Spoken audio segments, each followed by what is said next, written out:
You may be watching this video because your toddler is crying a lot, or you may be watching this because you are crying a lot. Either way, I've got you both covered.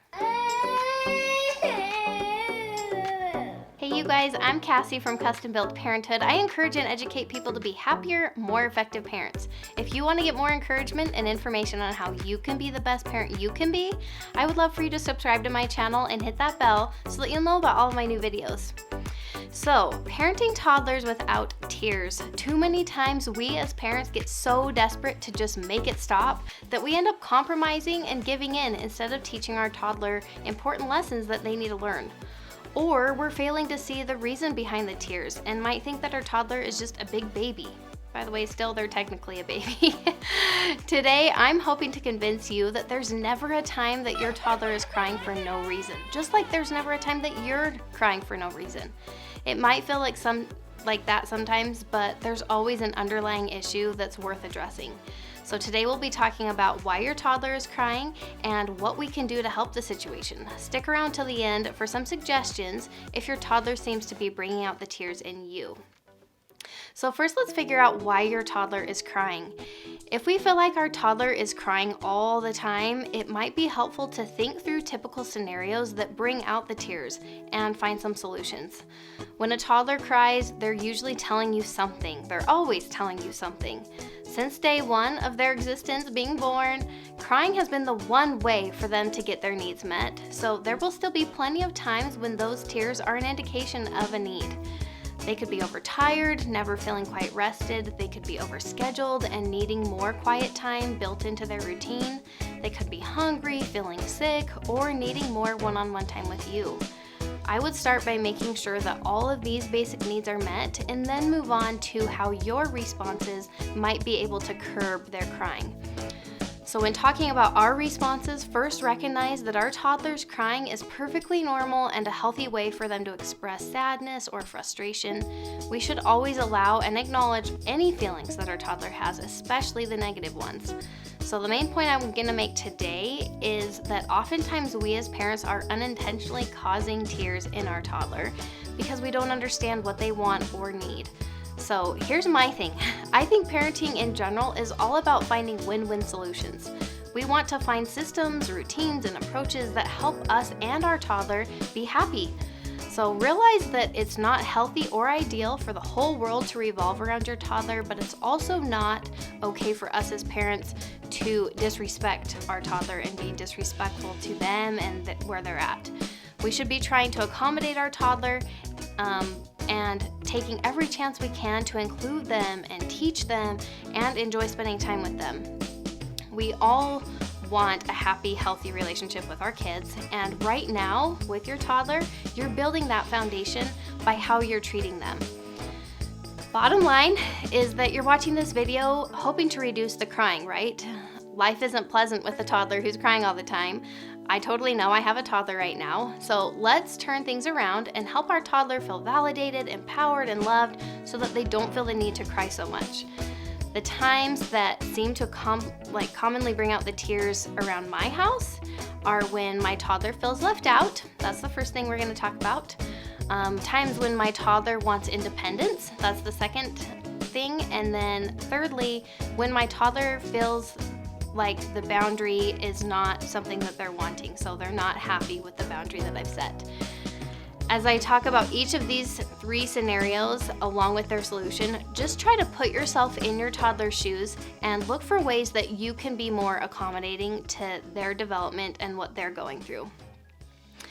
First, let's talk about your toddler feels left out.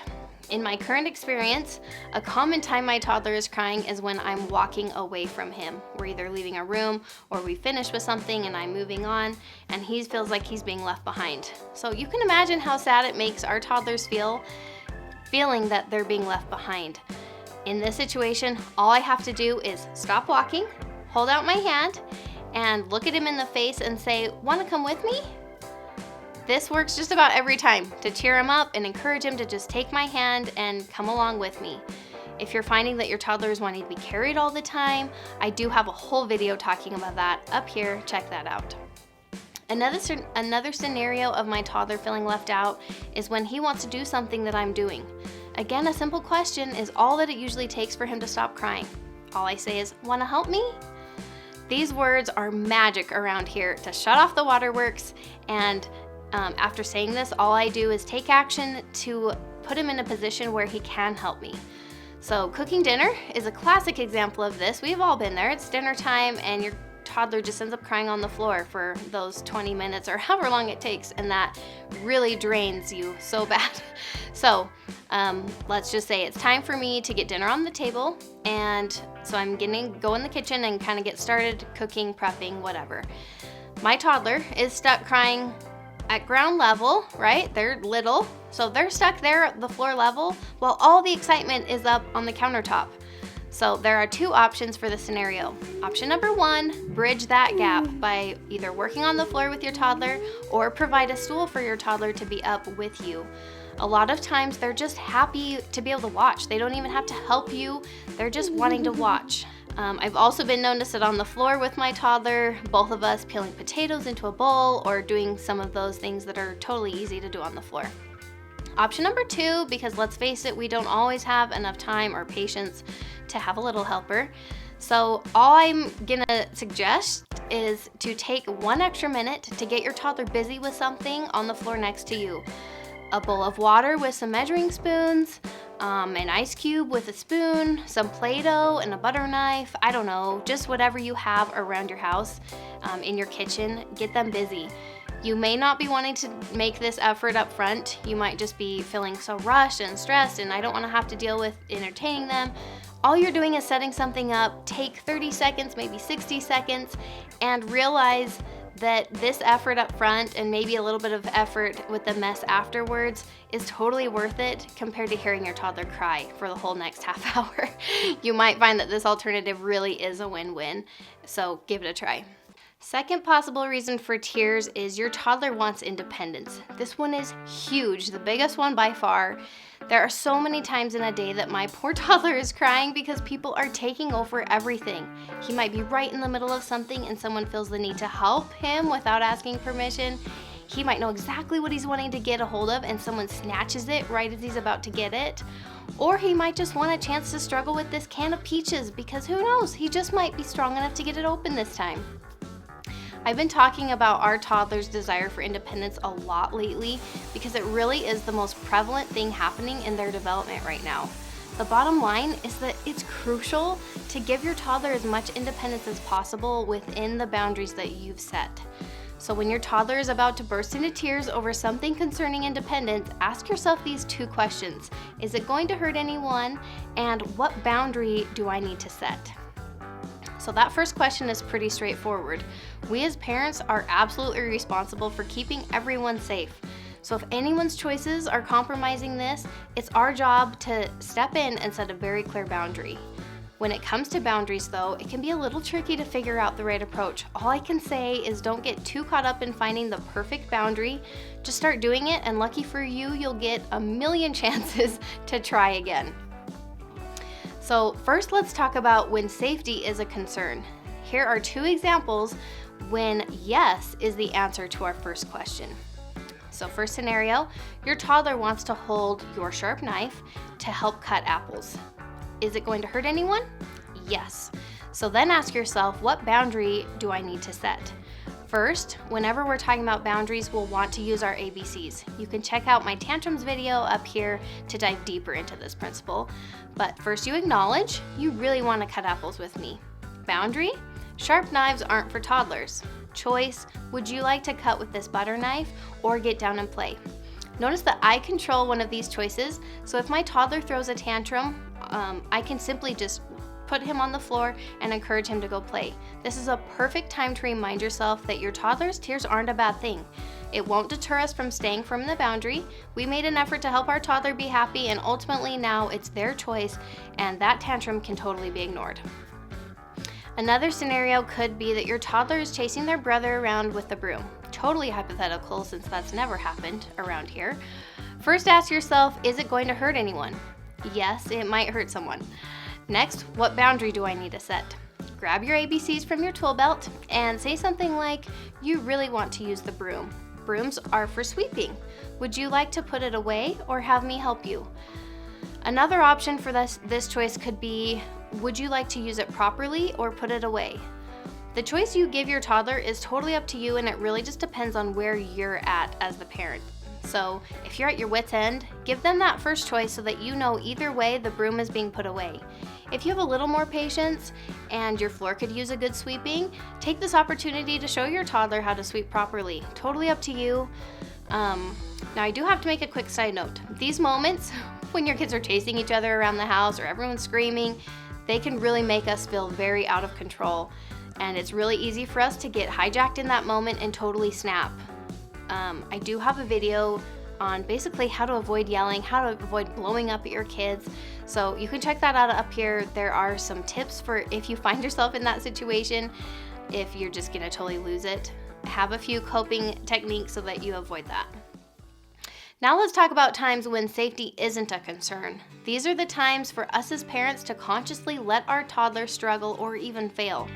You might be feeling that, yes, it is in fact going to hurt somebody, kill me perhaps, to watch my toddler struggle through this thing, struggle with whatever they're working on. It really can be excruciating watching them struggle, and you feel the need to jump in. But this doesn't count as an excuse to deprive our toddler of independence.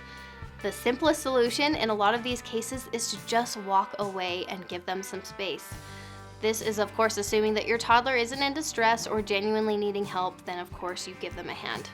But, so this is pretty straightforward, but I still want to give you a few examples. So your toddler's trying to build a tower, but it's taking them forever, and you're sure that they could help, they could use some help with you coaching them through that. Is it going to hurt anyone? No. What boundary do I need to set? None. Simply walk away. Your toddler is emptying a drawer of bowls, trying to sort them by size, fill them up with stuff, whatever. Is it going to hurt anyone? No. What boundary do I need to set? None. Just walk away, let them be. Last one, your toddler is helping you clean windows. Is it going to hurt anyone? No. What boundary do I need to set? None. I'm going to choose to focus my cleaning on the parts of the window that are out of my toddler's reach and let them just take their time with the rest. Thank them for their hard work and wait to fix anything until they're all done and busy with something else. I will link a video about chores that talks a little bit about having your toddler help you with these things in the description below. So we've talked about times when boundaries have to be set because safety is a concern. And now we've also talked about times when you have no reason to get in your toddler's way. But what about all those times in the middle, in that gray area? Because we all know that life with a toddler is never that black and white, right? So right here, right now, I am giving you permission to set boundaries for your toddler, even if what they want to do won't hurt anyone. As long as we're respecting their independence and giving them a little turn to try, we can absolutely establish boundaries. Sometimes we're in a rush, we don't want to waste our resources, or we'll lose our freaking mind if they ruin one more tube of chapstick. Just like we did before, we will simply use the ABCs to acknowledge our toddler, set a boundary, and give them a choice. First scenario, your toddler wants to put their own shoes on. Run through our questions and first answer, no, it won't hurt anyone to let my toddler try. And then for the boundary question, you might answer one of two things. Either we're in no rush at all, so I'll just go get busy with something and let my toddler try until they get frustrated and ask for help. Or I really can't afford to let him try for more than 1 minute, in which case I'd say, you really want to put your shoes on, it's time to go. Do you want my help now or in 1 minute? Next scenario, your toddler wants to sit on the toilet every time that you sit on the toilet. Maybe my kids are the only ones that have done this. Let me know in the comments below if your kid does this. Answer, no, it won't hurt anyone to let my toddler do this. As far as the second answer, you might be totally good with helping your toddler sit on the toilet every time, or you'll decide, I'd really only want to deal with this one time a day. So it's totally okay to make this call. You are the one whose sanity is on the line, right? So you might decide, okay, every day before bedtime, we're gonna let them do this. So you would say to your toddler each time throughout the day, if it's not bedtime, you would say, you really want to sit on the toilet. We only do that before bedtime. Do you want to wash your hands with me or go and play? Then of course, build that toilet sitting routine into your routine for bedtime. The third scenario that might bring tears is when your toddler isn't happy with the boundary that you've set. So all this talk of setting boundaries, and here we are trying to reduce tears, not increase them, right? This instance definitely falls under the category of the type of tears that are healthy and important for you to allow your toddler to experience. They're learning a valuable lesson that tears and tantrums will never change the rules. And believe it or not, this brings a ton of safety and security to your child, as well as improvements to their behavior, so stick with it. So after you've done your ABCs and your toddler is crying over the boundary, continue enforcing the boundary and ignore the tantrum. You can absolutely comfort your toddler through those tears if you feel that that's what's needed, as long as you're not fueling the tantrum by showering unnecessary attention or telling them over and over and over again the same thing. Distraction can be your biggest ally in this case to completely shift gears and get them focused on something else. Just like all these choices, a lot of those choices are sparking that distraction. So, we're not going to sit on the toilet, but we can wash our hands or, just find a way to distract them and get them moving on quickly from that. I will say that I've found the more times we can be saying yes to our toddler instead of no, up here, you check that out, the happier everyone is. This doesn't mean letting them run the show. It just means creating a yes space and keeping yourself in check so that you're not being too controlling. Let's talk for just a minute about why parents cry. I am going to be totally honest here and admit that I don't cry very often. It's not that I'm holding it in or forcing myself to be tough. I'm just genuinely not a super emotional person. With that said, I know plenty of parents who shed a lot of tears through the rough toddler stage, and my heart totally goes out to you. There's nothing wrong with you, and your feelings are totally valid. Being a parent is really so tough, and it can be very draining and overwhelming.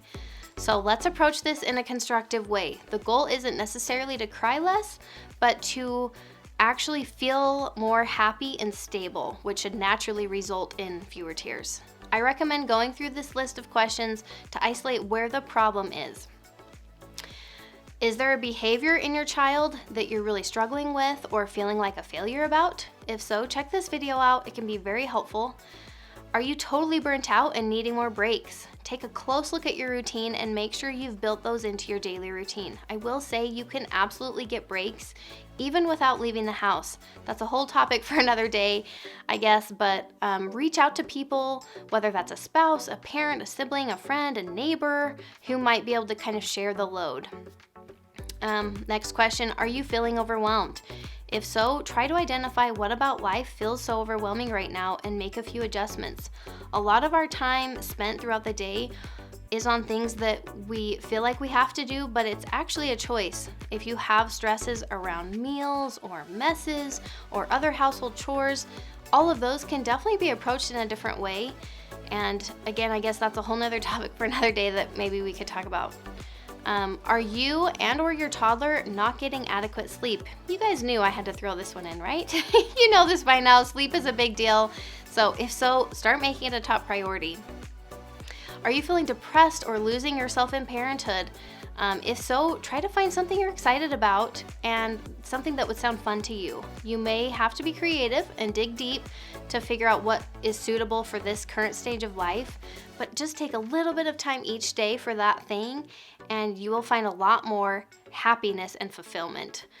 I do want to leave you with some encouragement. Our toddler's tears aren't a bad thing or something that should be avoided at all costs.